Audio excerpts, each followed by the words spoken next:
तर मी आहे मल्हार पुजारी आणि मी तुमच्यासाठी ऑब्जेक्टिव्ह सेशन ऑफ 11 ट्रिगोनॉमेट्री 11वीचं जे MSc CET साठी ट्रिगोनॉमेट्री आहे त्याच्यासाठी ऑब्जेक्टिव्ह सेशन चं लेक्चर घेऊन आलेलो आहे. And this is a lecture number 9, last lecture. ठीक आहे, मग उद्यापासून किंवा परवापासून आपण कुठला तरी एक नवीन टॉपिक शिकूया, है ना. रेकॉर्डिंग होते का नाही बघतो रे. ठीक आहे, नवीन टॉपिक आपण शिकूया. तर MSc CET ऑब्जेक्टिव्ह सेशन खूप खूप इम्पॉर्टंट ऑब्जेक्टिव्ह सेशन तुम्हाला पाहिजे होतं ना. तर हे बघा, तयारी करून आला असाल तुम्ही. आणि दिस इज फर्स्ट पहिलं गणित, है ना. पहिलं एक्झाम्पल कसं सॉल्व्ह करणार बघा. बघा कसं सॉल्व्ह करणार बघा. येते का आता किती ऑब्जेक्टिव्ह सॉल्व्ह केले आपण. हे पूर्ण ट्रिगोनॉमेट्री 1 ट्रिगोनॉमेट्री 2 सगळे कन्सेप्ट यात यूज केलेले. ठीक आहे, यानंतर मग ट्रिगोनॉमेट्री आपण रिव्हिजन म्हणून पाहणार की MSc CETच्या वेळेलाच. ठीक आहे, समजतंय. आधी मध्ये जर लागली तर ते थोडस रिवाइज होणारच ना इंटिग्रेशनला डेरिव्हेटिव्हला. पण आता फुल हे सगळं फॉर्म्युलाचं प्रूफ वगैरे सगळं दिलेलं आहे. तर ते जर तुम्हाला आवडलं तर ते व्हिडिओ तुम्ही बघू शकता, समजताय. आणि जर तरी सुद्धा नाही समजलं तरी फोन करून मला तुम्ही म्हणू शकता. मी तुम्हाला नंबर दिलेला आहे. ठीक आहे, तर व्हॅल्यू ऑफ tan x विचारलेलं आहे बघा. cos of x plus sin x is equal to. आता एक मात्र लक्षात घ्या की ही जी कंडिशन जी दिली आहे ना तुम्हाला, ही कंडिशन x हा कुठे समजत नाही नीट, बरोबर आहे. एक्स हा कुठे म्हणजे बघा, फर्स्ट क्वाड्रंट मध्ये तर असू शकते किंवा सेकंड क्वाड्रंट मध्ये असू शकतो, समजतंय. असं जेव्हा देतील तेव्हा सेकंड क्वाड्रंट मध्येच असायला पाहिजे. पण गॅरंटी काय ना, 0 पेक्षा मोठा आणि पायापेक्षा लहान म्हणलं की फर्स्ट आणि सेकंड क्वाड्रंटच त्यांना पूर्ण हे केले ना, समजतंय. म्हटल्यावर सांगता येत नाही. ठीक आहे, तुम्हाला मग आता cos x आणि sin x पॉझिटिव्ह का निगेटिव्ह हे समजायला पाहिजे. ठीक आहे, पॉझिटिव्ह का निगेटिव्ह. कारण की तुम्हाला tan x विचारलाय, tan x साठी तुम्हाला sin x पण लागणार आहे आणि cos x पण लागणार आहे. हे गणित ट्रिकनी नाही सुटणार आहे, एवढं मात्र समजतंय. कारण की जे रूट मधले जे व्हॅल्यूज आहेत आपल्या, समजतंय, हे आपल्याला पाठ नसतं, म्हणजे पाठ करायची गरज पण नाही. मग आता कसं सॉल्व्ह करायचं बघा. सुटले असेल तुम्हाला कसं सॉल्व्ह करणार बघा बरं तुम्ही, है ना. cos of x plus sin x घ्या, जे दिलंय ते घ्या. cos of x objective solve करतोय. मग काय प्रूफ म्हणजे असं गिव्हन वगैरे लिहायची गरज नसते. तुम्ही ऑब्जेक्टिव्हचं एक्सप्लेनेशन व्यवस्थित लिहा. ठीक आहे, जर इथे बघितलं तर हा एक्स नी कुठले क्वाड्रंट कंबाईन केले तर हे 2 क्वाड्रंट आहे ना, दोन्ही क्वाड्रंट आहे ना. या दोन्ही क्वाड्रंट मध्ये पॉझिटिव्ह कोण आहे? या दोन्ही क्वाड्रंट मध्ये पॉझिटिव्ह साइन आहे, समजतंय. तर मग या जर दोन्ही ह्याच्यामध्ये साइन जर पॉझिटिव्ह असेल तर cos x ला लिहा 1 मायनस साइन स्क्वेअर x. ठीक आहे, cos x ला लिहा √1 मायनस साइन स्क्वेअर x. पण असं लिहिता येत नाही कारण की आपण cos x ची जेव्हा व्हॅल्यू पुट करतो ना, ठीक आहे, मुद्दाम सांगतो मी तुम्हाला, जे लिहायचं नाही. cos x ची व्हॅल्यू आपल्याला माहित नाही cos हे पॉझिटिव्ह का निगेटिव्ह आहे. जर cos इथे असला तर तो पॉझिटिव्ह घ्यावा लागेल, पण जर cos सेकंड क्वाड्रंट मध्ये असला तर तो निगेटिव्ह घ्यावा लागेल, है ना. cos x ची मी काय म्हणलं, चुकून म्हणलं 1 मायनस साइन स्क्वेअर x. ही व्हॅल्यू कोणाची आहे? cos x ची. ही निगेटिव्ह घ्यायची का पॉझिटिव्ह घ्यायची हे आपल्याला कळत नाही. पण दोन्ही क्वाड्रंट मध्ये आपण गॅरंटी देऊ शकतो की sin x is equal two plus or minus √1 minus cos square x. पण x बिलॉंग्स टू पाय, है ना, 0 टू पाय म्हणल्यावर आपल्याला sin x ची value √1 minus cos square x घ्यावी लागणार, पॉझिटिव्हच घ्यावी लागणार. का तर आपल्याला माहिती आहे एक्स तर हा फर्स्ट क्वाड्रंट मध्ये नाही तर सेकंड क्वाड्रंट मध्ये, समजतंय. पण आता ऑप्शन जर तुम्ही बघितले ना, तर ऑप्शन जर बघितले तर सगळे ऑप्शन निगेटिव्ह आहेत बघा. All options are negative. हे कसं काय म्हणावं, हे √7 ची व्हॅल्यू काय तर 3 पॉईंट काय तर असेल, समजतं ना. कारण की 2.5 हा 2.3च्या आधी असेल आणि 2.5च्या मध्ये ना. √7 ची व्हॅल्यू अशी बिलॉंग करत असेल त्या मध्ये कुठे. म्हणजे ती 2 पेक्षा मोठी आहे, म्हणजे 2 -2 पेक्षा मोठी आहे, निगेटिव्ह असतं. म्हणजे हा पण निगेटिव्ह झाला, हा पण निगेटिव्ह आहे, सेकंडचे सगळे हे पण निगेटिव्ह आहे. म्हणल्यावर आपला एक्स जो आहे तो सेकंड क्वाड्रंट मध्येच आहे, हे समजलं पाहिजे. म्हणून हे गणित घेतलं नाही. समजतंय? तर आपल्याला पुट काय करायचंय बघा, साइन एक्सच्या जागी 1 - cos square x √1 - cos square x put करायचंय, कारण की साइन एक्स हा पॉझिटिव्ह आहे. कोणी म्हणलं तर तो 0x हा 0 पेक्षा मोठा आहे आणि पाय पेक्षा लहान आहे. तर परत एकदा बघा कसं सॉल्व्ह करणार. मोठं गणित होणार आहे, क्वाड्रॅटिक वगैरे यूज करावं लागणार आहे.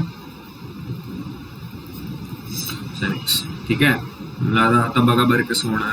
ठीक आहे, मी काय करतो बघा, पुट साइन एक्सच्या जागी आपण काय पुट करणार म्हणलं, 1 - cos स्क्वेअर एक्स. कसं काय, आता cos square X plus sine square X is equal to 1, म्हणजे साइन एक्सची व्हॅल्यू काय रे, √1 - cos स्क्वेअर एक्स. समजतं ना? तर मग ठेवा ना आता cos एक्स प्लसच घ्यायचं का, कारण की साइन एक्स पॉझिटिव्ह आहे. कोण म्हणलं, आता कळलं तुम्हाला, इज इक्वल टू 1/2. आता या cos एक्सला तिकडे घेऊन जावा म्हणजे राईट साइडला घेऊन जावा. 1 - cos square X is equal to 1/2 - cos X. समजतं ना? 2 ला इकडे घेऊन या, कसं होणार, 1/2 मायनस आहे ना, ते राहू दे, 1/2 तिथेच राहू दे ना. आता दोन्ही साईडचा स्क्वेअर करा, कारण की सगळ्याला गुणाला स्क्वेअरिंग ऑन बोथ साइड. समजतंय? स्क्वेअरिंग ऑन बोथ साइड म्हणल्यावर कसं होणार, इथे होणार 1 - cos स्क्वेअर एक्स. ठीक आहे, a - b होल स्क्वेअर वापरायचा आहे, बरोबर आहे ना. a - b होल स्क्वेअर म्हणजे a square 1/4 plus b square cos square x minus 2ab 2 × 1/2 × cos X. समजतं ना? म्हणल्यावर आता 2 ला 2 घेऊन येईल ना, 1/2 × 2. आता 1 ला पण इकडे आणा, राईट साईडला आणा, आणि cos स्क्वेअरला पण इकडे आणा, म्हणजे इथं होणार 0. समजतं? इकडे मायनस आहे cos स्क्वेअर एक्स, इकडे आल्यावर प्लस होणार, आणि हे cos square X plus cos square x 2 cos square x. समजतं ना? मायनस cos एक्स प्लस हे 1/4, आणि तिकडून 1 आलेलं ते होणार मायनस, कारण की राईट साईडला लेफ्ट साईडला ते पॉझिटिव्ह आहे. आता बाजू बदलून लिहा आणि कॅल्क्युलेशन करा. ठीक आहे, 2 cos square x minus cos X. समजतं ना?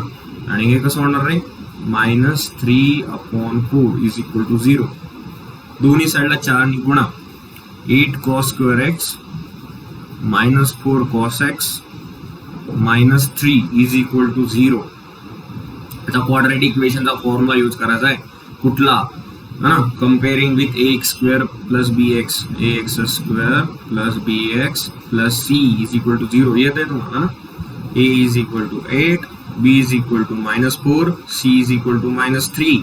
आता कुठला फॉर्म्युला, है ना, cos x is equal to, quadratic equation आहे ना हे, -b ±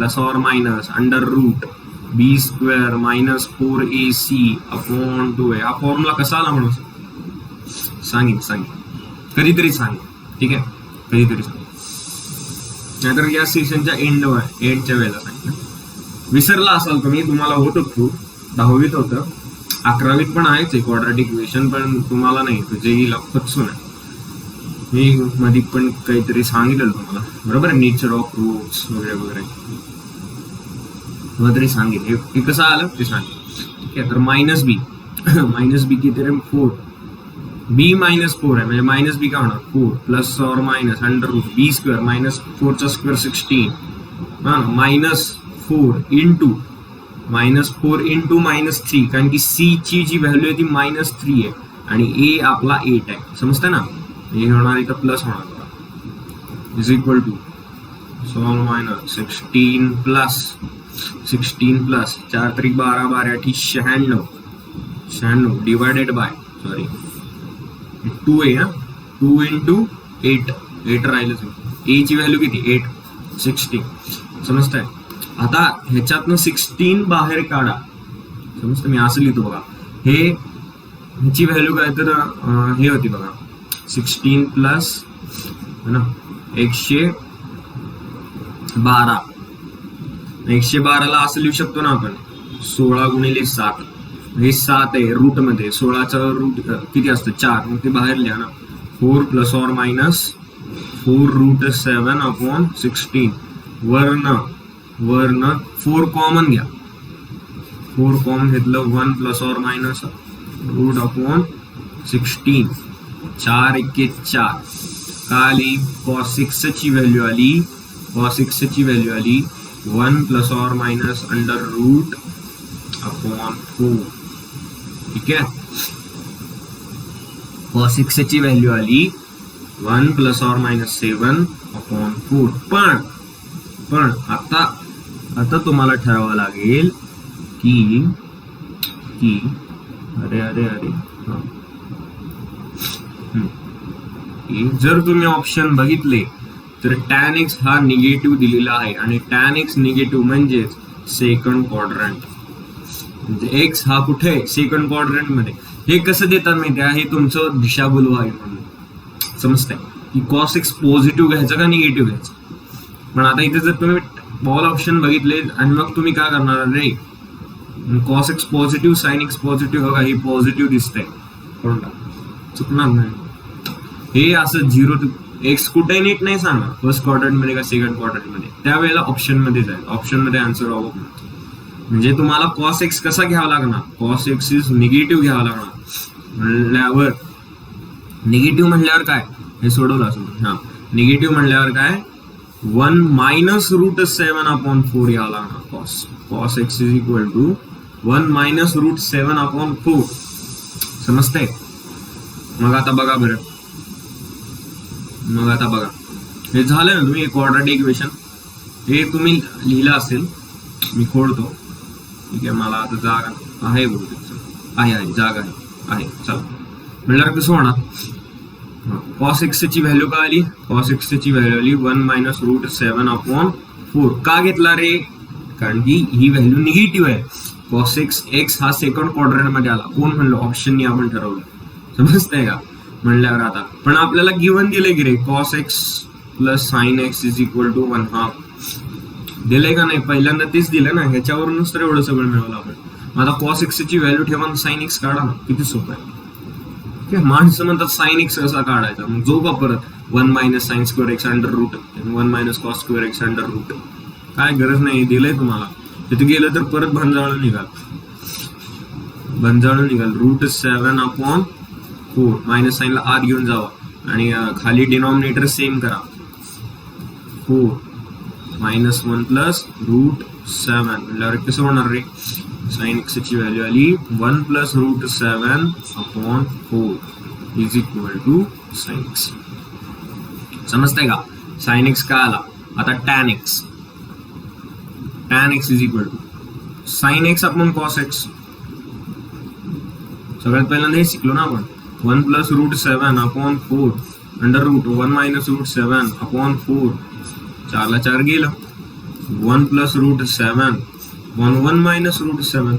ऑप्शन तर नाही म्हणू सर. सर्च झालं. सरगणला नाही रे. रॅशनलायझिंग डिनॉमिनेटर म्हणून एक कन्सेप्ट होता बघा तुम्हाला. रॅशनलायझिंग द डिनॉमिनेटर मध्ये तुम्ही काय करायचा, ह्याच्या कॉन्जुगेटनी. ह्याचा कॉन्जुगेट म्हणजे इथे जर मायनस साइन असेल तर ह्याचा कॉन्जुगेट होतो प्लस 7. समजतं ना. आणि इथे जर प्लस साइन असेल तर ह्याचा कॉन्जुगेट होतो 1 मायनस रूट 7. समजताय. रॅशनलायझिंग द डिनॉमिनेटर हे तुम्ही सर्ड मध्ये 9th मध्ये सर्ड म्हणून तुम्हाला चॅप्टर होता त्यामध्ये तुम्ही केलं असेल तर डिनॉमिनेटरला पण गुणायचं आणि न्यूमरेटरला पण गुणायचं. कुणी डिनॉमिनेटरच्या कॉन्जुगेटनी. मग काय होणार इथे तर 1 plus root 7 into 1 plus root 7 म्हणजे काय होणार बघा बरं. मी खोडतो.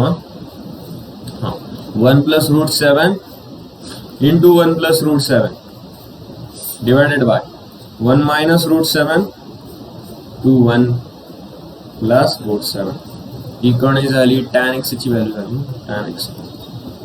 ठीक आहे. व्हिडिओ पॉज करून तुम्ही एक्सप्लेनेशन लिहा व्यवस्थित, किंवा तुम्हाला कळलं असेल तुमचं तुम्ही सुद्धा सोडवू शकता. A plus B into A plus B म्हणजे A plus B whole square वापरा ना. A plus B whole square 1 चा स्क्वेअर रूट 7 चा square 7 plus 2 into root 7 into 1. समजता ना. आणि खाली तर ए प्लस बी ए मायनस बी का असतो, ए स्क्वेअर मायनस बी स्क्वेअर, 1 चा स्क्वेअर मायनस √7 चा स्क्वेअर 7. मस्त आहे.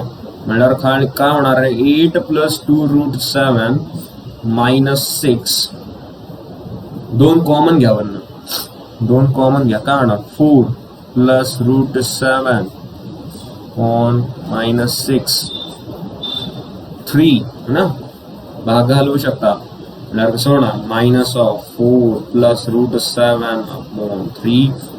बघा बरं ऑप्शन नंबर कुठला, 4 + √7/3, ऑप्शन नंबर बी. एवढं मोठं गणित येऊ शकतं का? हो, कारण की आपण एक बघितलं होतं लेटेस्ट MHTCT टेक्स्टबुक मधलं होतं म्हणा होते, पण बरोबर आहे, पण तसं नव्हतं का. MHTCT 2019ला sin 18 ची व्हॅल्यू काढा म्हणून आलो फक्त. sin 18 ची व्हॅल्यू ती काय होती रे, काय होती इथे, 1 - √5/4.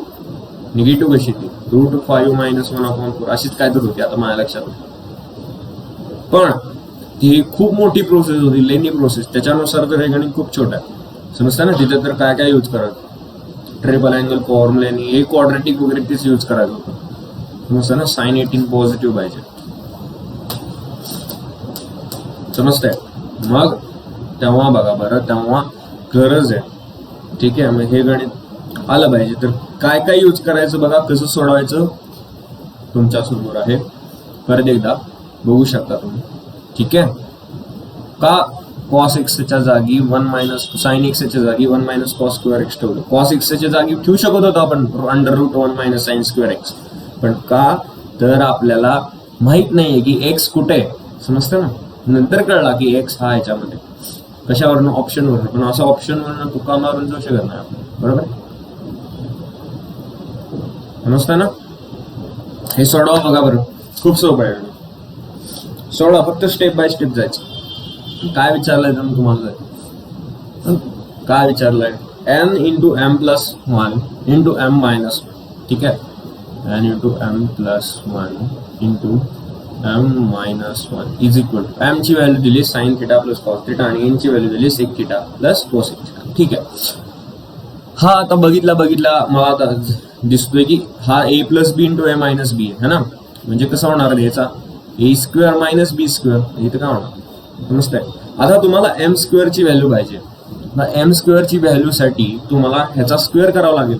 करा ना मग, sin θ + cos θ is equal to m. दोनों साइडचा स्क्वेअर कर लो, दोन्ही साइडचा स्क्वेअर करा. काय होणार रे, sin² θ, ठीक आहे, + 2 sin θ cos θ है ना, ते नंतर लिहितो मी, + cos² θ + 2 sin θ cos θ, ठीक आहे, इक्वल टू m². हे होणार 1 + 2 sin θ, 1 + 2 sin θ cos θ is equal to m². 2 sin θ cos θ म्हणजे m² - 1. इथे हे 1 आहे, राईट साइडला घेऊन गेल्यावर काय होणार, m² - 1 तेच लिहितो मी, m² - 1 is equal to 2 sin θ cos θ, समजतंय. आता m² - 1 च्या जागी 2 sin θ cos θ पुट करा, समजतंय की नाही. m² च्या जागी 2 sin θ cos θ पुट करा, म्हणल्यावर कसं होणार आपला आन्सर है ना, n × 2 sin θ cos θ. आता n ची व्हॅल्यू काय रे, sec θ + cosec θ. मग ठेवा ना ती, sec θ + cosec θ × 2 sin θ × cos θ है ना. आता sec θ cosec θ ला sin θ आणि cos θ मध्ये लिहा, ठीक आहे. लिहा मग कसं होणार बघा बरं, 1 cos θ आणि 1 sin θ × 2 × sin θ cos θ. आता इथे डिनॉमिनेटर सेम करा, सॉल्व करा ना, दोन रेशिओ सॉल्व करायला sin θ cos θ होणार आहे. तर आणि इथं sign theta plus cos theta, होय का नाही, into 2 into sine theta cos theta. मग आता sine theta into cos theta हे निघून गेलं ना ह्याला, म्हणल्यावर कसं होणार 2 into sine theta plus cos theta, sign theta plus cos theta, 2 into sine theta plus cos theta. समजते का? म्हणणार आता बघा हे sign theta plus cos theta, आता कोण सांगणार आपल्याला? Sign theta plus cos theta सांगणार आहे आपलं गणित. Sine theta plus cos theta is equal to M.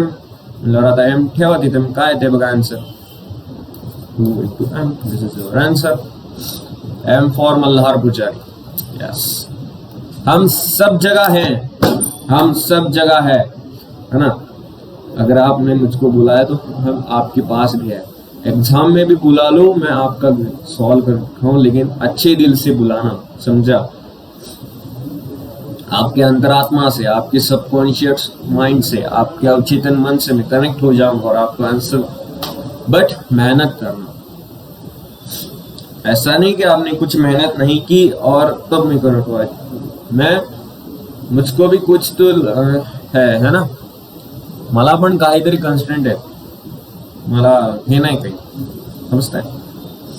तुम्ही जर प्रामाणिकपणे मेहनत केली असेल, प्रत्येक लेक्चर व्यवस्थित बघत असाल आणि जर कुठलं तर गणित असेल की आउट ऑफ सिलेबस आलं, तुम्ही मला फक्त एवढंच म्हणलं एम मल्हार पुजारी असं जरी म्हणलं, तरी मी तुमच्या अवचेतन मनाला कनेक्ट होऊन तुम्हाला आन्सर सांगू शकतो. पण मेहनत केली पाहिजे, नाहीतर मी नाही कनेक्ट होणार तुमच्या अवचेतन, कारण की तुम्ही मेहनत नाही केली, लबाडपणा नाही.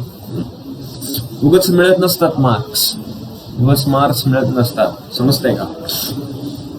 हे कसं, हे थोडस जुगाड करावं लागतं, नाही ह्याचा असं आन्सर निघत नाही, समजतंय? थोडस असं फॉर्म्युलानुसार बघावं लागतं, फॉर्म्युलाच मिळवायचा आपल्याला, ठीक आहे? नाहीतर तुम्ही एक्सची व्हॅल्यू पुट करून सुद्धा बघू शकता ना, समजतं ना? ठीक आहे.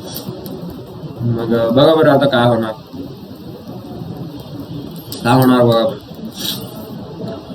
यांची व्हॅल्यू जर तुम्ही 2 ठेवली, समजतंय? बघू शकता ना, करू शकता. आता बघा हे x प्लस 1/x आहे, हे मी सोडून दाखवतो तुम्हाला, हे तुम्हाला नाही येणार, गॅरंटी देतो मी, तुम्हाला नाही येणार, म्हणूनच घेतलं मी, तुम्हाला नाही. तुम्हाला जे येते ते त्यात घेऊन काय उपयोग आहे ना. आता मी सांगितलं की अरे असं जर सबस्टिट्यूशन असेल तर तुम्ही करू शकता. आणि केवढी गणित सोडवलीत आपण एक्सरसाइज मधली, केवढी गणित सोडवली, त्याची प्रॅक्टिस पण डेंजर झाली असेल आणि तुम्ही पण सगळी गणित सोडवली असणार, समजताय? तरच तुम्ही ऑब्जेक्टिव्ह बघत आहात, मी असं कन्सिडर करतो. दोन्ही साईडचा स्क्वेअर करा, दोन्ही साईडचा स्क्वेअर करा ना, आपल्याला काय तर मिळेल ना, 4 cos स्क्वेअर अल्फा होणार. इकडे स्क्वेअर केला दोन्ही साईडचा. आता इथे a प्लस बी ए परत बघा किती ठिकाणी यूज करायला लागतो. X square plus 2 into x into 1/x निघून गेलं बघा, 1/x स्क्वेअर, समजते? 4 cos स्क्वेअर अल्फा. कोण तर बोलवत आहे, डिस्टर्ब होत नाही त्यामुळे, ठीक आहे? मग X square plus 1/x square is equal to 4 cos square alpha minus 2. 4 cos square alpha minus 2, समजतंय?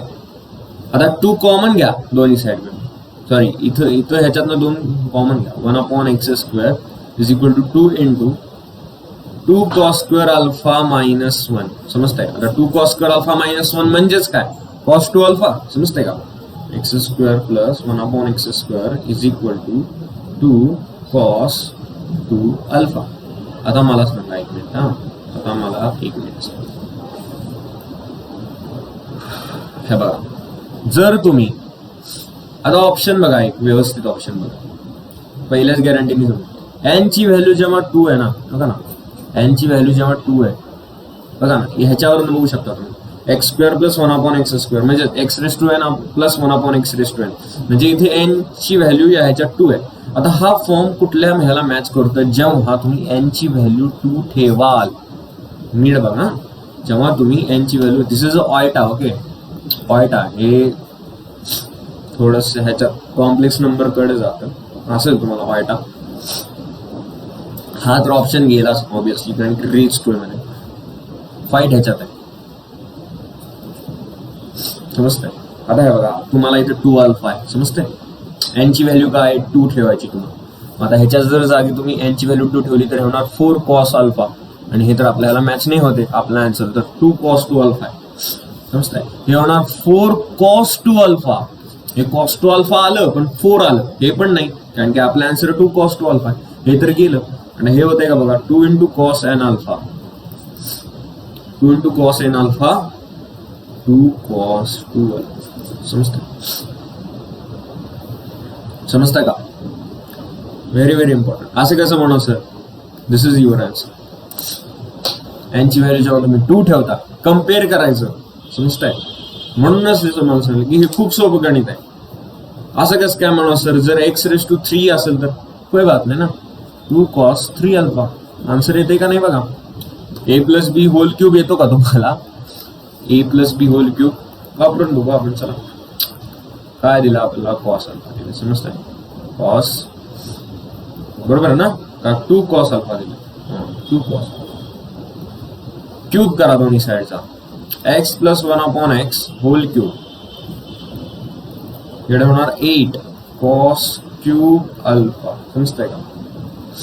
8 cos³ अल्फा क्यूब केला, दोन्ही साईडचा क्यूब केला, 8 cos³ अल्फा. म्हणजे आता कसं होणार बघा, ह्याचा क्यूब a+b होल क्यूब येतो का, a³ + b³ + 3ab. 3ab म्हणजे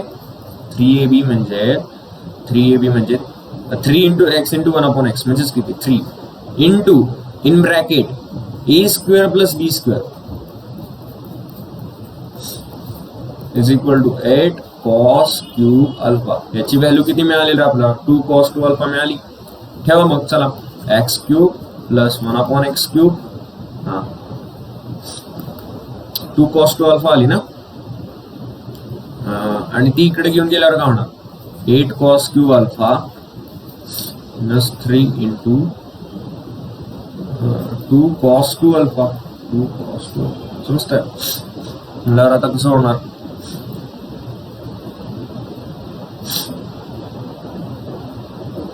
टू cos 2 अल्फा बरोबर म्हणजे x³ + 1/x³ is equal to 8 cos³ alpha minus 2 cos² alpha minus 1. समजताय ना, 2 cos² alpha minus 1. 2 cos 2 alpha ठेवली ना आपण, ठीक आहे ना. नाही रे, एक मिनिट, फॉर्म्युला चुकला माझा. तरीच मला असं का व्हायला लागलं, फॉर्म्युला चुकला. हा फॉर्म्युला a+b होल क्यूब वापरायचा फॉर्म्युला चुकला इथे.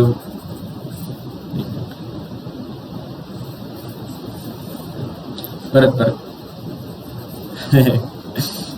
फॉर्म्युला सांगितला मी बरोबर, पण ते दोघं स्क्वेअर केलं का, स्क्वेअर सांगितलं असू दे काय वेळा, तरीच म्हणलं असं का व्हायला, बरोबर येत नाही ना. चल, a+b होल क्यूब काय, फॉर्म्युला चुकला रे. a³ + b³ + 3a² b + 3b² a. अरे 3b² a. हा, आता यातनं 3ab कॉमन गेले आणि असा फॉर्म्युला बनवला, a³ + b³ + 3ab into a + b. हा, मी इथे a² + b², sorry a² + b² असं केलं.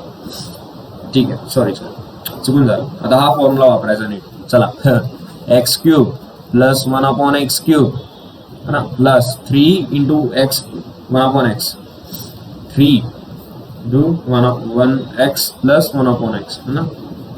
ह्याची व्हॅल्यू काय पुट करणार तुम्ही, 2 cos अल्फा पुट करणार, 8 cos³ अल्फा.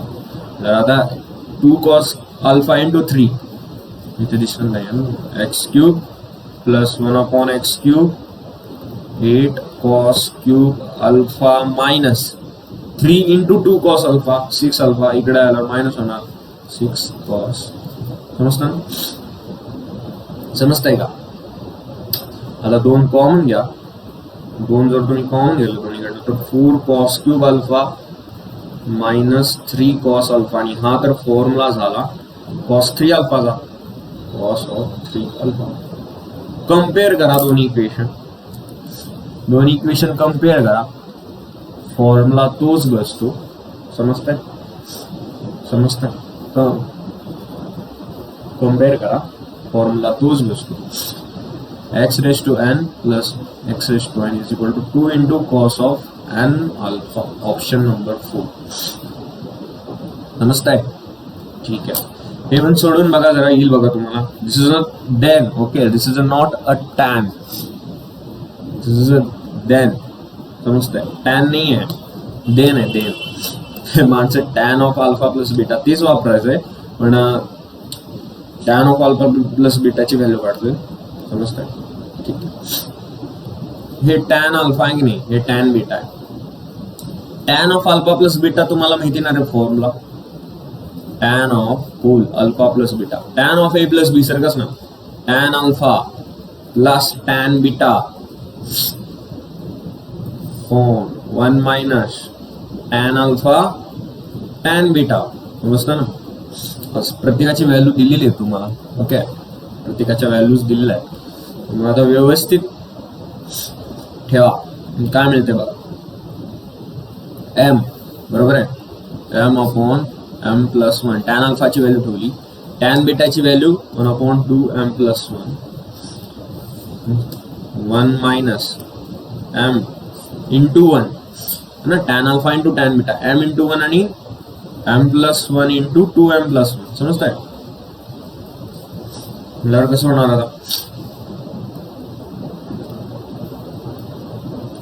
वरचा रेशो सॉल्व करा, खालचा रेशो सॉल्व करा. ठीक आहे.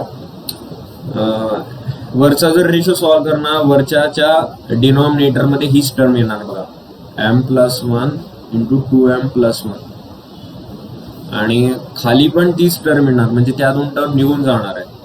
तर आय होप तुम्ही चांगलं सोडवाल. ओके, ठीक आहे. जागा नाही.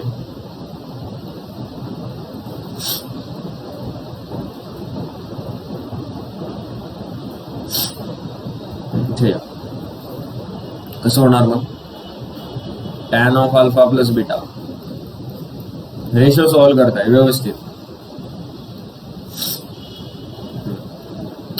एम नी 2m प्लस 1 ला गुणायचं, m प्लस 1 नी 1 ला गुणायचं. समजताय? खाली पण तसंच करायचं. कसं होणार बघा,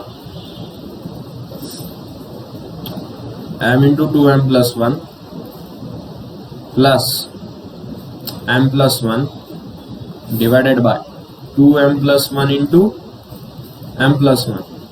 आता इथे आहे 1 मायनस, मस्त ना, 1 मायनस. तर मग ते कसं सॉल्व करणार,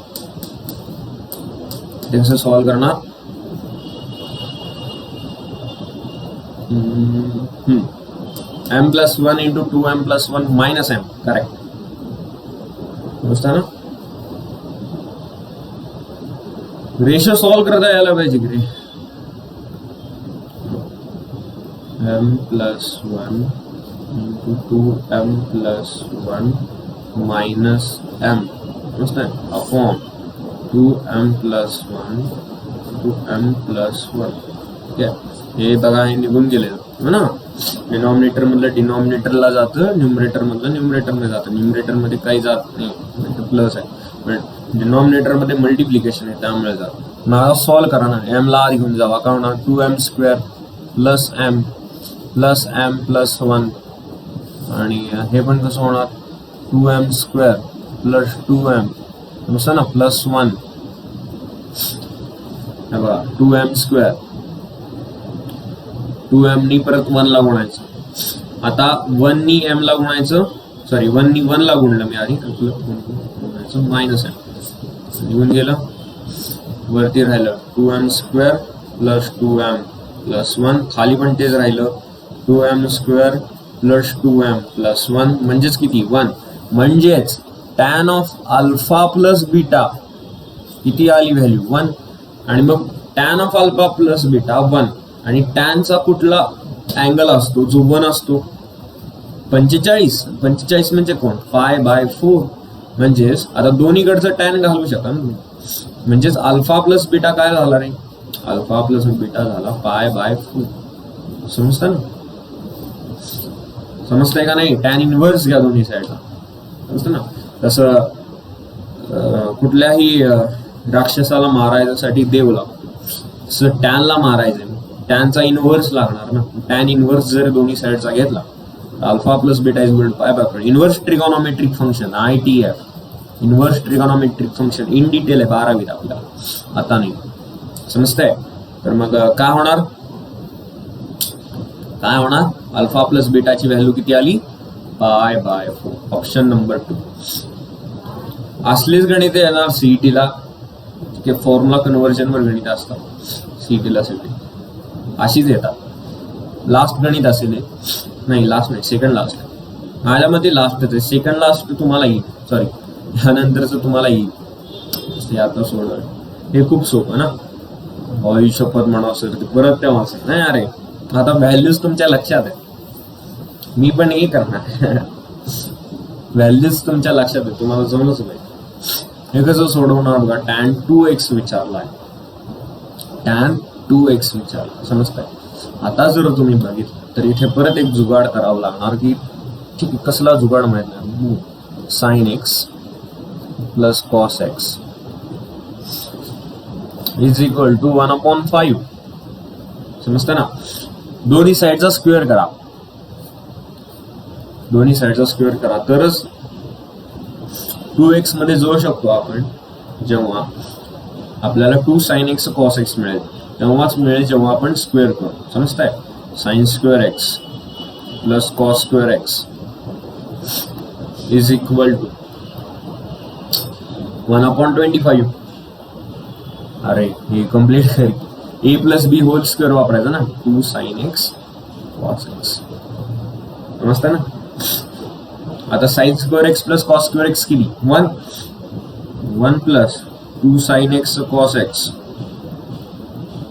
इज इक्वल टू 1/25. मग आता 1 ला तिकडे घेऊन आता 2 sin x cos x म्हणजेच काय असतं? sin 2x. समजताय?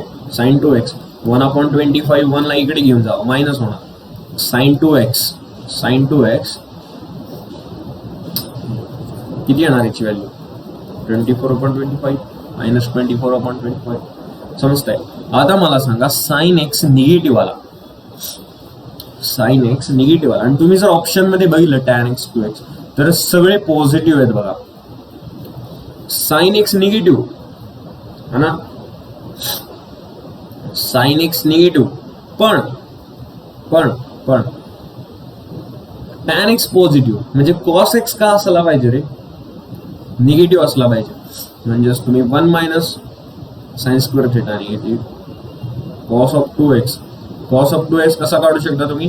Under root 1 minus sin square x, sin square 2x. समजताय? म्हणल्यावर आता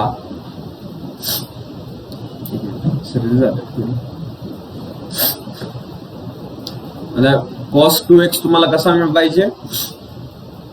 निगेटिव्ह. कारण की टॅन पॉझिटिव्ह म्हणल्यावर तुम्हाला निगेटिव्ह घालावं. हे खूप इम्पॉर्टंट होतं इथे की निगेटिव्ह घ्यायचं का पॉझिटिव्ह घ्यायचं. तर ते निगेटिव्ह घ्यायचं का तर साइन निगेटिव्ह आला पण टॅन कुठे बघितला ऑप्शन मध्ये तर तो पॉझिटिव्ह आहे.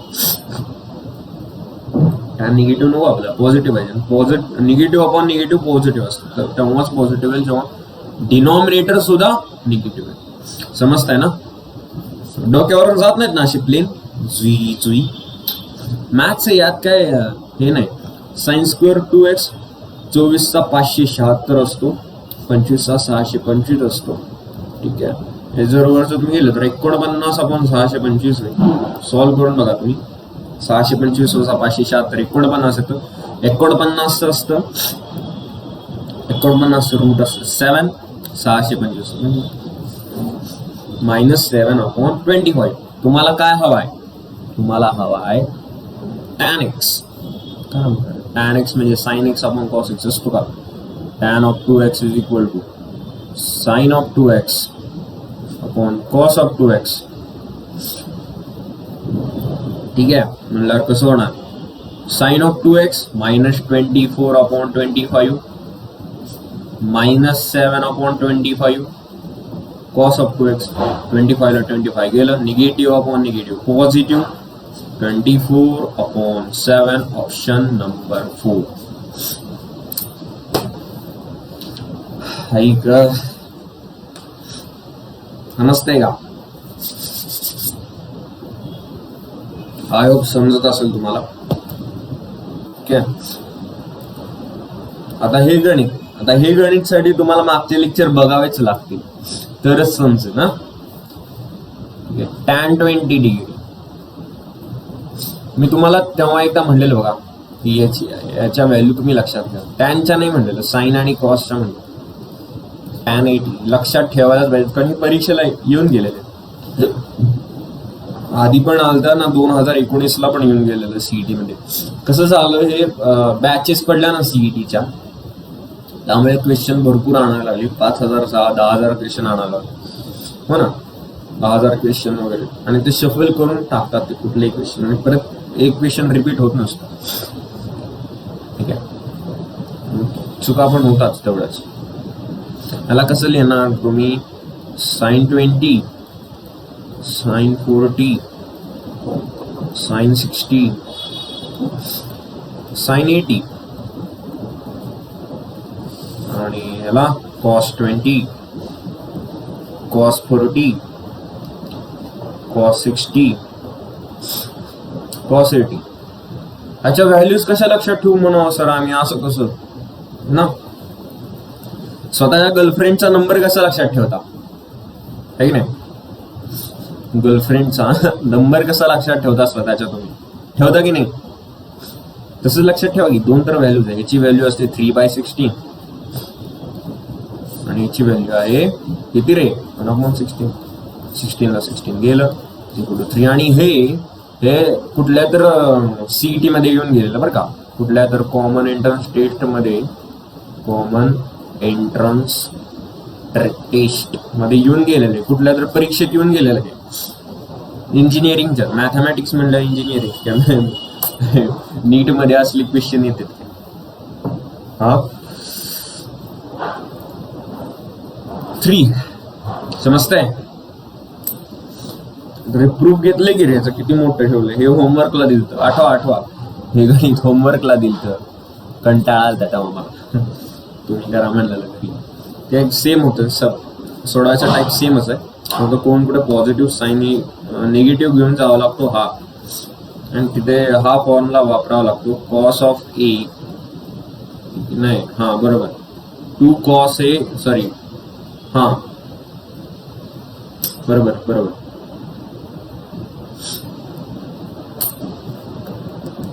2 sin A sin B formula वापरावा लागतो वरच्या गणितात. काय formula, cos of A minus B minus cos of A plus B. कुणाचा formula 2 sin A sin B चा ए प्लस. हा फॉर्म्युला लक्षात राहत नाही. हा फॉर्म्युला आपल्याला इंटिग्रेशन मध्ये सुद्धा लागणार आहे 12वी. समजतंय?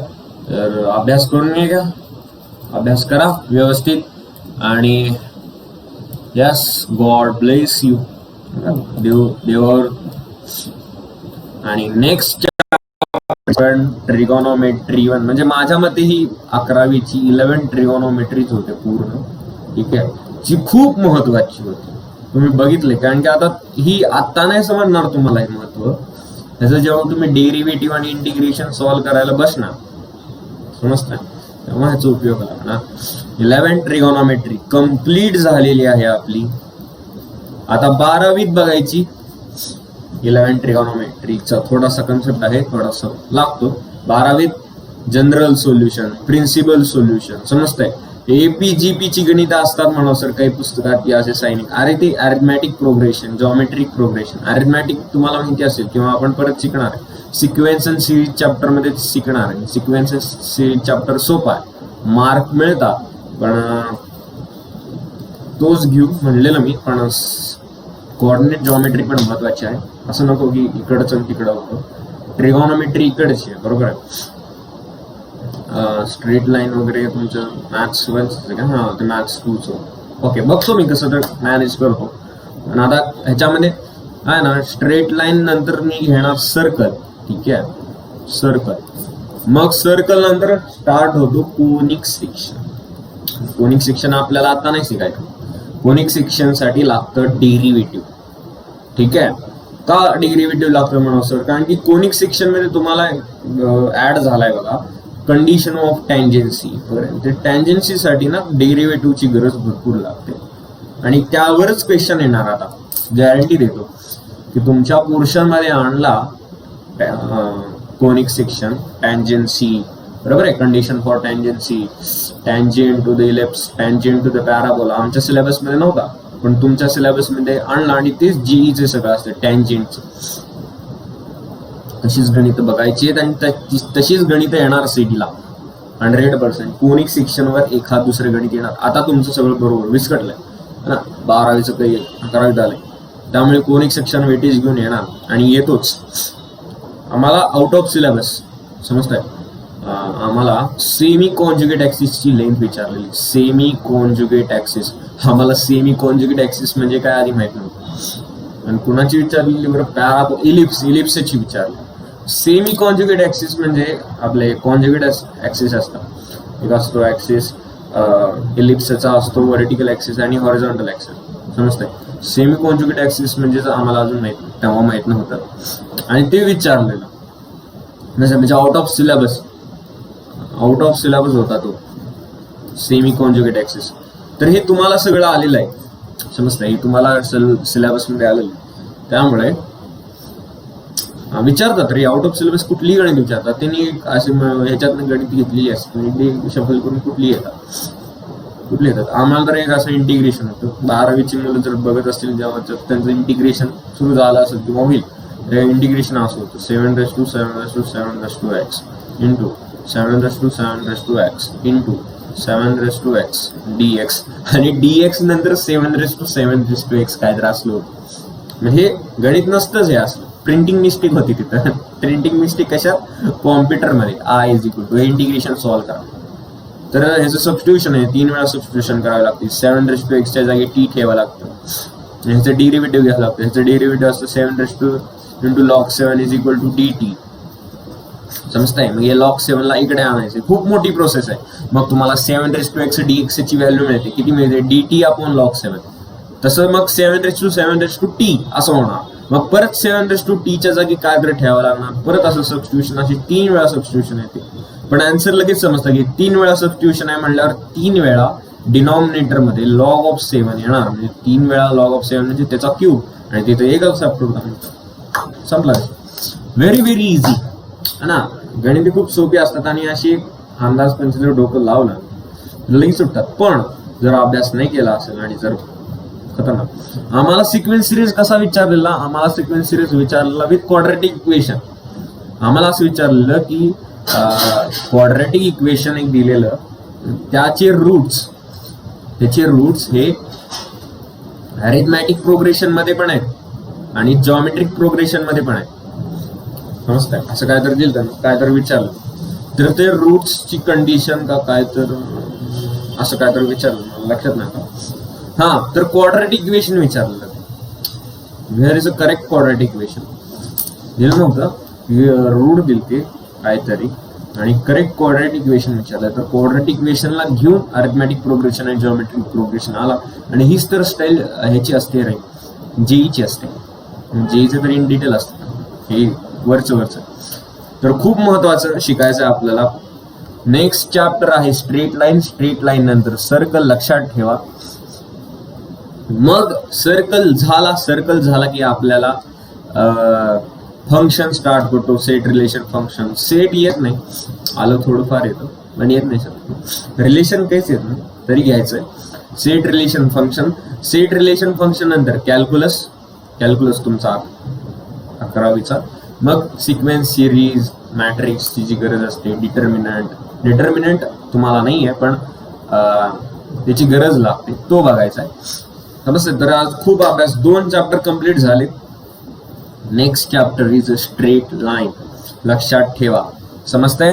तर गुड बाय. जय श्री कृष्ण. 50 मिनिटाचा झालेला आहे व्हिडिओ, कृपया बघा. ठीक आहे. आणि हे जे ऑब्जेक्टिव्ह बनवायला खूप मेहनत लागते बरं का, है ना. हे तुम्हाला काय वाटतं की असं तू कॉपी पेस्ट नाही केलेलं, हे ऑब्जेक्टिव्ह टाईप करायचं असतं, इक्वेशन लिहावं लागतं व्यवस्थित, समजतंय.